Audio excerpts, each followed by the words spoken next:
कहानी की शुरुआत में हमें बताया जाता है कि बहुत समय पहले जब इंसान डीमंस से डरते थे, जिसके बाद एक आदमी ने डीमंस की सेना का नेतृत्व किया। डीमंस उस आदमी को सुप्रीम कमांडर कहने लगे। दूसरे शब्दों में वह आदमी उन सभी मॉन्स्टर्स, गॉब्लिन्स और घोस्ट का मास्टर कहा जाने लगा, जिनका नाम नुरारियो था। फिर हमें वर्तमान का समय दिखाया जाता है। इस कहानी का हीरो 13 साल का लड़का है, जिसका नाम रिको है। रिको के 2 रूप है।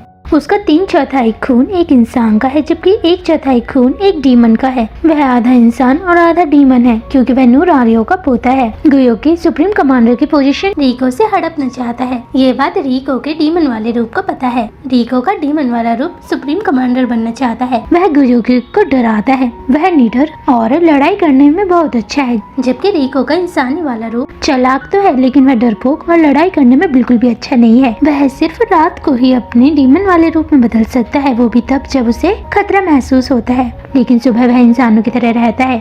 रिको अपने दादा नुरारियो और अपनी माँ और उन डीमंस के साथ रहता है, जिन डीमंस की सेना का नेतृत्व नुरारियो ने किया था। वह डीमंस चाहते हैं रिको उनकी सेना का नेतृत्व करे, यानी रिको सुप्रीम कमांडर बने, लेकिन वो इंसानों की तरह रहना चाहता है। वह डीमंस का सुप्रीम कमांडर बिल्कुल भी नहीं बनना चाहता है, और ना ही वो डीमन बनना चाहता है। ये बात नुरारियो भी जानते हैं, लेकिन वो रिको को नूरा क्लैन का वारिस और रिको को उन सभी का सुप्रीम कमांडर बनाना चाहते हैं। वह सभी डीमंस रिको की सुरक्षा करते हैं। रिको जब इंसान होता है तब वह ग्योकी से बहुत ज्यादा डरता है, क्योंकि उसे ग्योकी की शक्ल बहुत ज्यादा डरावनी लगती है। फिर हमें रिको के स्कूल का दृश्य दिखाया जाता है। रिको के दोस्त पैरानॉर्मल इन्वेस्टिगेशन के सदस्य हैं, जो आज रात एक पुराने स्कूल की बिल्डिंग में जाएंगे, जिस बिल्डिंग के अंदर कोई भी नहीं रहता है। रिको ने डीमंस को मना किया है कि वह आज रात उस बिल्डिंग में न जाए। वह सभी बहुत ही ज्यादा खुश है, भले ही उन्हें डीमंस पर विश्वास न हो, लेकिन वह अपनी आंखों से देखना चाहते हैं कि क्या सच में डीमंस इस दुनिया में रहते हैं या फिर नहीं। मॉन्स्टर्स एक दूसरे के साथ खेल रहे होते हैं।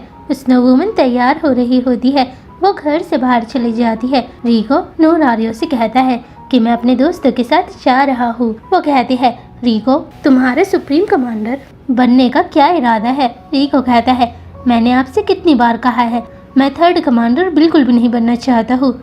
नुरारियो कहते हैं कि तुम्हारा 1/4 खून डीमन का है। वो गुस्से में कहता है कि मैं बहुत समय पहले ही निर्णय ले चुका हूँ कि मैं इंसानों की तरह रहना चाहता हूँ। वो गुस्से में चले जाता है। मॉम कहती है, अपना ध्यान रखना।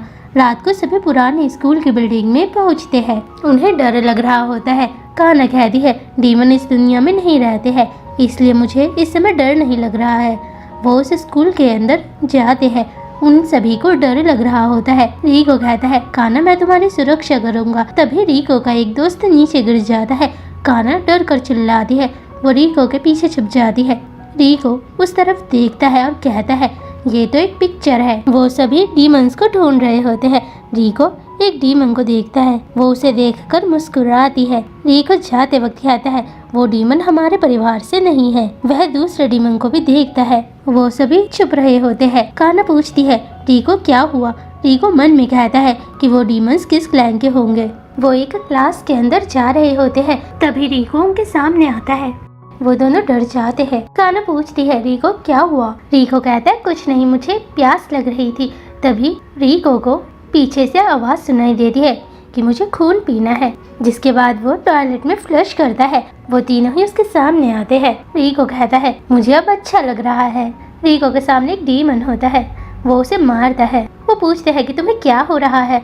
रिको कहता है, कुछ नहीं, हर जगह डीमंस है। वो कहता है कि मेरे इन्वेस्टिगेशन के मुताबिक डीमंस यहाँ पर होने चाहिए। काना कहती है कि डीमंस नहीं होते हैं। रिको कहता है, मैं शुरुआत से ही यही कह रहा था कि डीमंस इस दुनिया में नहीं होते हैं।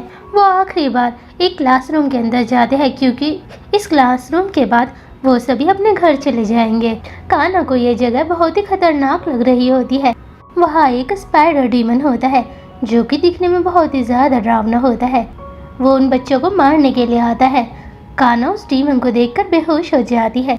काना के कुछ क्लासमेट भाग जाते हैं। तभी एक स्पाइडर डीमन उसके दोस्तों पर हमला करता है। जैसे ही स्पाइडर डीमन रिको के ऊपर हमला करने वाला होता है, तभी उसे महसूस होता है कि वो काना की सुरक्षा नहीं कर सकता है, और वह अपने डीमन वाले रूप में बदल जाता है। क्योंकि रिको को जब भी खतरा महसूस होता है, वह अपने डीमन वाले रूप में बदल जाता है। और वैसे भी अब रात हो चुकी है। वही दूसरी तरफ रीको के घर पर नूरारियो के सामने बहुत सारे डीमंस होते हैं। वह सभी डीमंस चाहते हैं कि उन्हें जल्द से जल्द सुप्रीम कमांडर मिले। नूरारियो भी यही चाहते हैं। वही दूसरी तरफ जैसे ही स्पाइडर डीमन उन पर हमला करने वाला होते तभी दो डीमन वहाँ पर आ जाते हैं। वह दोनों रियोको की सुरक्षा करते हैं। वह दोनों स्पाइडर डीमन को मार देते हैं। स्नो वुमन रीको से कहती है कि हम स्कूल हो या फिर घर हो, हम हर जगह आपकी सुरक्षा करेंगे। वह दोनों अपने रूप को बदल देते हैं। तभी रीको को याद आता है कि उसने उन दोनों को ही स्कूल में देखा था और वह दोनों अब स्कूल में भी उसकी सुरक्षा करते हैं। वह कहते हैं कि आप अभी हमारे सुप्रीम कमांडर नहीं बनना चाहते, लेकिन हम आपका इंतजार करेंगे और हम आपकी हमेशा सुरक्षा करेंगे। रीको कहता है मैं इंसानों की तरह जीना चाहता हूँ। तभी काना को होश आ जाता है। वो दोनों ही गायब हो जाते हैं। काना इस समय बहुत ज्यादा डरी होती है क्योंकि अब उसे डीमंस पर विश्वास हो चुका है। रीको उसे विश्वास दिलाता है कि इस दुनिया में डीमंस नहीं होते हैं, जिसके बाद रीको काना को अपने घर ले जाता है। वह कहते हैं कि हम खुशकिस्मत है क्योंकि हमने रीको के डीमन वाले रूप को देखा है। रीको की मॉम काना से कहती है कि मैं बहुत ज्यादा खुश होंगी अगर तुम रीको की वाइफ बनो। ये बात सुनकर रीको कहता है मम्मी आप कैसी बातें कर रहे हो। रीको की मॉम कहती है मैं तो मजाक कर रही थी। यही एपिसोड 1 खत्म होता है।